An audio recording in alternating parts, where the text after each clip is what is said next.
My name is Emily, and I'm 32 years old, a stay-at-home mom.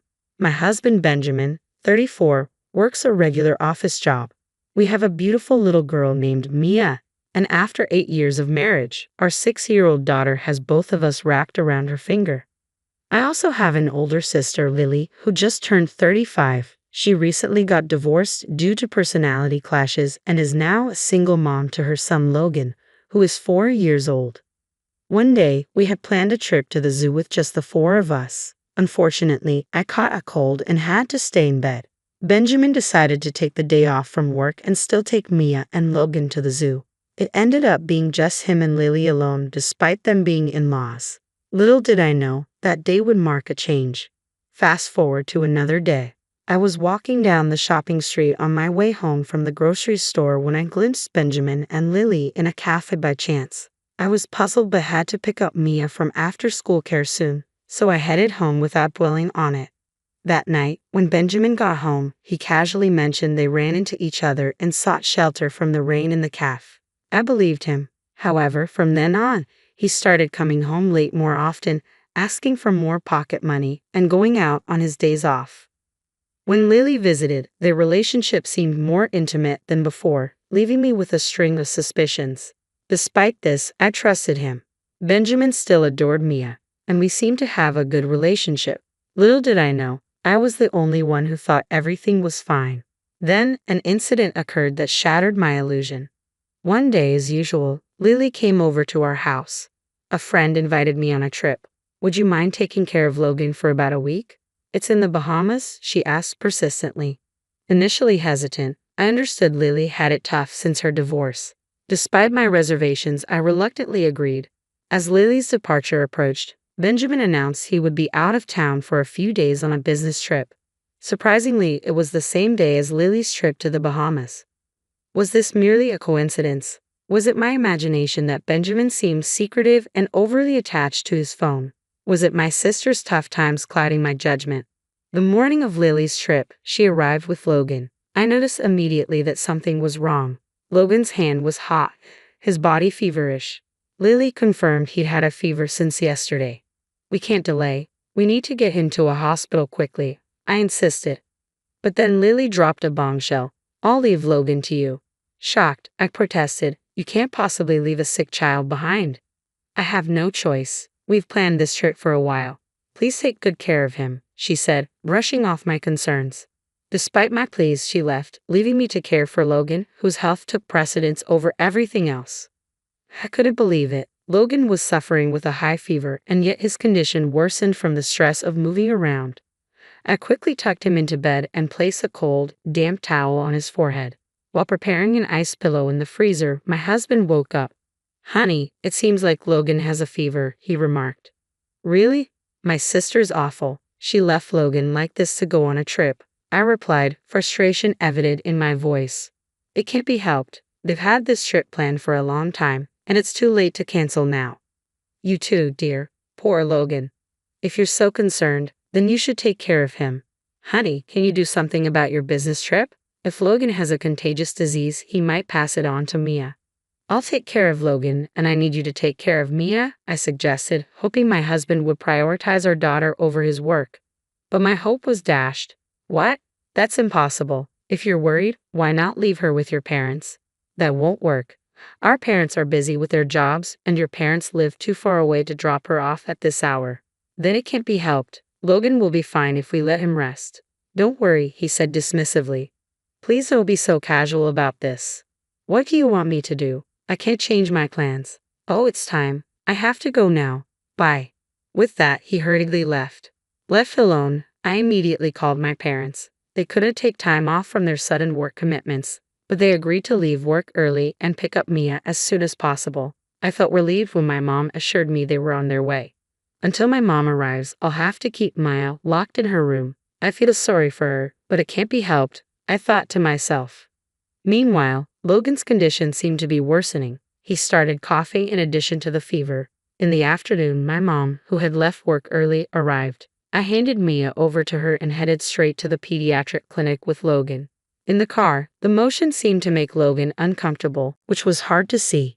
The doctor said it was just a common cold and prescribed a fever reducer. He asked us to observe Logan and call an ambulance if his fever went up or if he seemed delirious. I'm sorry, Mom, for leaving Maya with you. I apologize.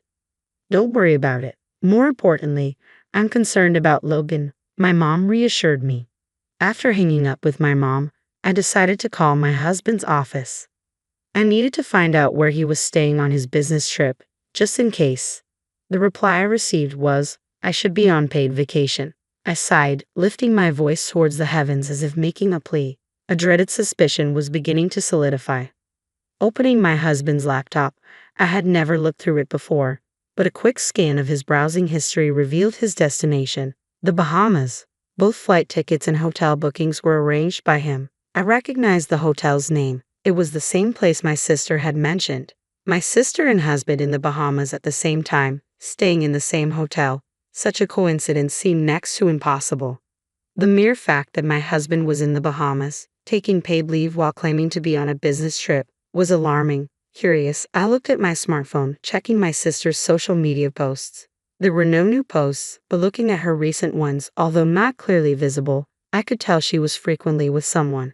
The glimpses of clothing I could catch were all too familiar. What changed my suspicion into certainty was a photo where the wristwatch of the man she was with was visible, a watch I had given my husband.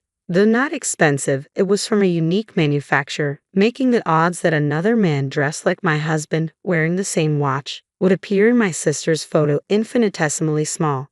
And then I found the conclusive piece of evidence, a photo titled Window Shopping, with my sister's reflection on the glass. On the edge of that photo, another person's reflection was undeniably my husband. My blissfully ignorant sister must have posted the picture without noticing her husband's reflection in the glass.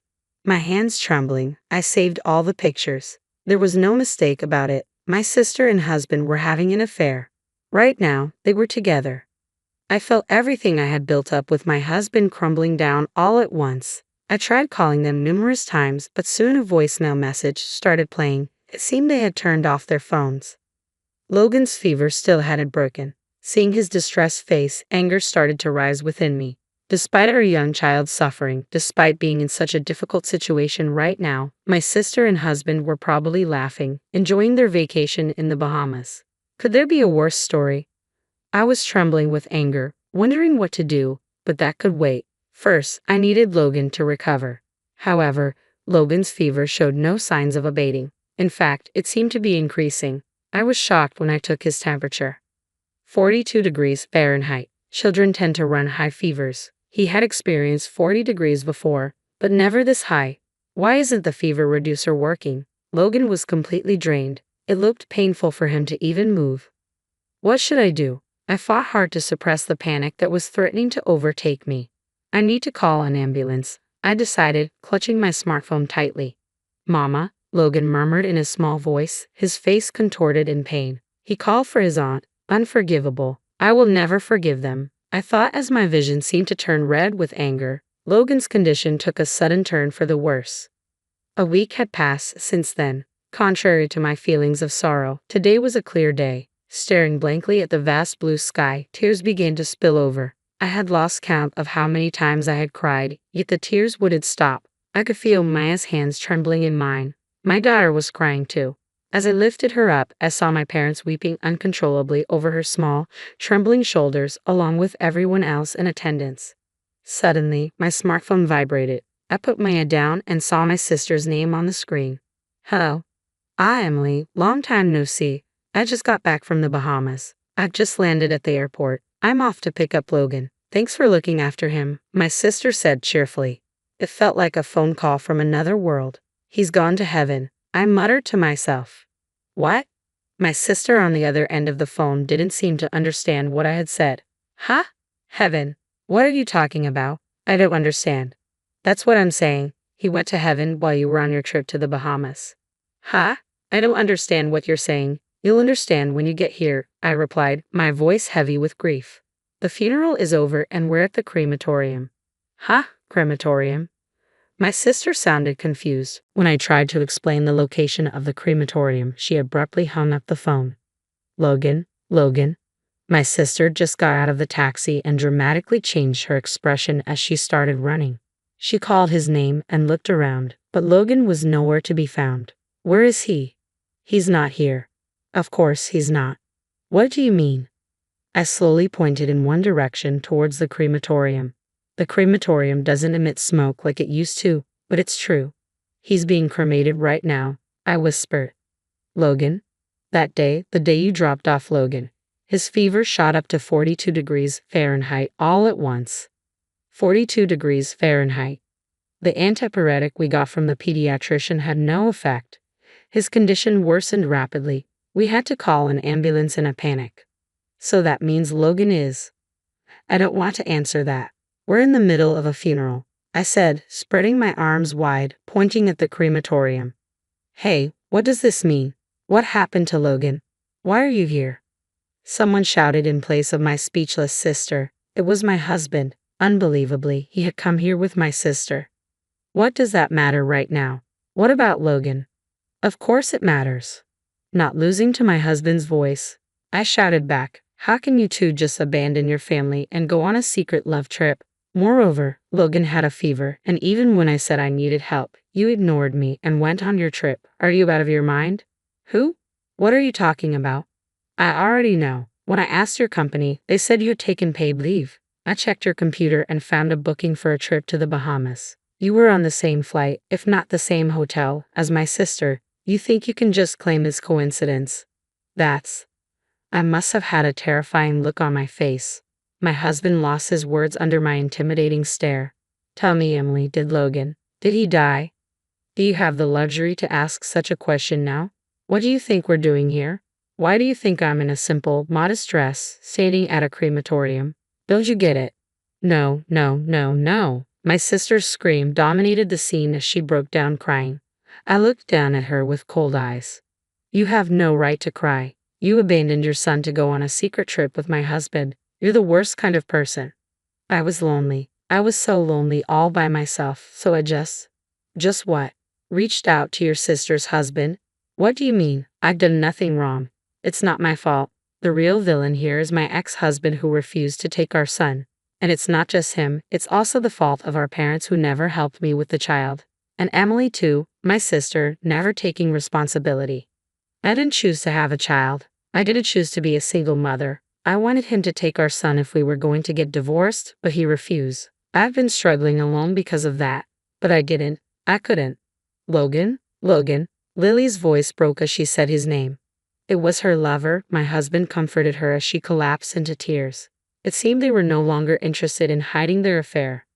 Don't blame everyone else for your problems. Our parents and I have helped as much as we could. You can't justify leaving a sick child to go on a tryst. Not realizing how rotten you are, you're the worst. Hey Emily, isn't that a bit harsh? Lily just lost Logan. She's in shock.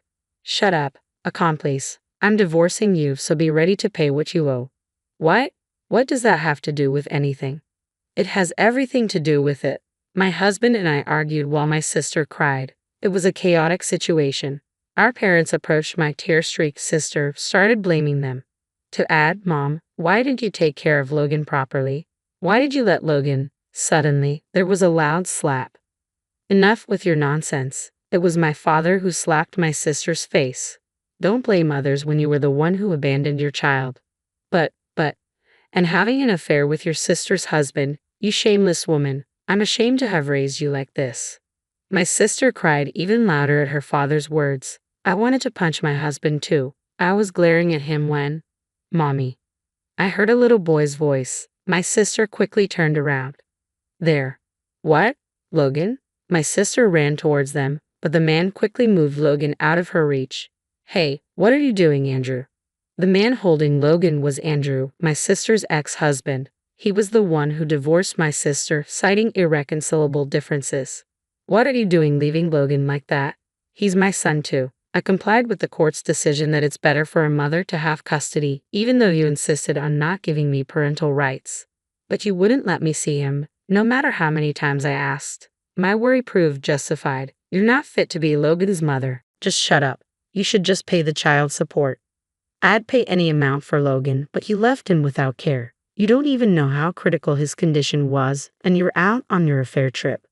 That day, when Logan's condition deteriorated, I panicked and called an ambulance. When we got to the hospital and while he was being treated, I called her parents and Andrew, Logan's father. He was surprised when I told them my sister was on a trip with my husband. After that, Logan, who was discharged from the hospital in good health, was resting at Andrew's and his parents' house. Wait a minute, you're saying Logan's okay? Then whose? My husband asked, puzzled, staring at the crematorium. It's her grandmother. Our grandmother. Mother to me and my sister, and great-grandmother to Maya and Logan, I replied. She was in her advanced years and bedridden, living in a nursing facility. She passed away recently from old age. Despite being bedridden, our grandma was quite lucid and doted on her great-grandchildren, Maya and Logan. Whenever we visited her at the nursing home, she would light up with joy. Her sudden departure left us, my parents and Maya, in deep sorrow, unable to do anything but grieve. Logan, who had been ill, couldn't attend the funeral. However, since he'd called my sister to the crematorium, Andrew was there. His fever had subsided, and he looked well. You tricked us. No one said Logan had died. My sister accused us with her eyes, but it was we who had the right to accuse. I didn't hear about Grandma's death either, she snapped back. I tried calling both of you several times to tell you about Grandma's passing, but the line was always busy. Considering how kind she was to you, it's unfathomable that you're this late. Enough. You're all making fools of us. Logan, let's go home. You don't want to stay with such a man. You want to be with Mom, right? Andrew, give Logan back right now. Will you ever stop? The one who scolded my sister, who was bearing down on Andrew, was her father. Do you still think you can keep Logan with you after all of this? What you've done could have gotten you in legal trouble for child abandonment. You've proven to be an unfit mother. Never think you'll be allowed near Logan again. Logan will be raised by Andrew. Dad, how could you? We've decided to fully support Andrew and hire a lawyer. You are no longer our daughter. We're cutting ties with you. Mom. My sister's face went pale at her parents' harsh words. I stood in front of her with a firm stance. I'm divorcing my husband, so why don't the two of you stick together? You seem fine leaving your children behind to go on an overseas trip. Upon hearing this, my husband burst out, Emily, wait, it was just a lapse in judgment. Lily and I were just fooling around. The ones who matter to me are you and Mia. Then my sister also started shouting, what do you mean fooling around? You told me you no longer loved Emily and that I was the only one you loved. Stop the noise. I just love my daughter. Don't mess with me. As the storm reignited between my husband and my sister, we left the scene with my grandmother's ashes.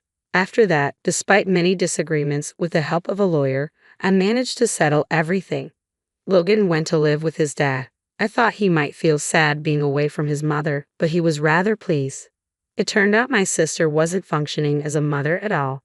My husband and I had our disputes. Well, more accurately, my husband was absent.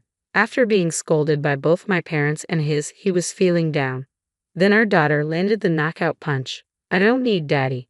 She might be only 6 years old, but girls mature quickly. She must have understood her father's despicable actions in her own way. When our daughter looked at my husband like he was a bug, I couldn't help but laugh.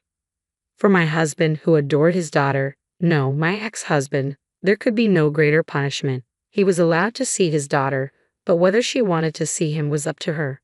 And so, the storm came to an end. Maya and I returned to my parents' home and are living peacefully. My parents are thrilled to live with Mia. She's starting elementary school next year, so we're excited about the preparations. I plan to find a job when she starts school. Logan comes by every now and then with Andrew. He looks totally different. His face is brighter and he's always smiling. Meanwhile, my sister and my ex-husband seem to have ended their relationship quite easily. I guess it was really just a fling for my ex-husband. Perhaps upset about being disliked by his daughter, he dumped my sister without hesitation. However, his despicable affair with his wife's sister became known at his company, which questioned his character. He was relocated to a remote area that will make it even more difficult for him to see his daughter. As for my sister, after being abandoned by everyone, she seemed to live like an empty shell for a while. Then she disappeared. We filed a missing persons report, but I have a feeling we'll never find my sister. That's just the feeling I get.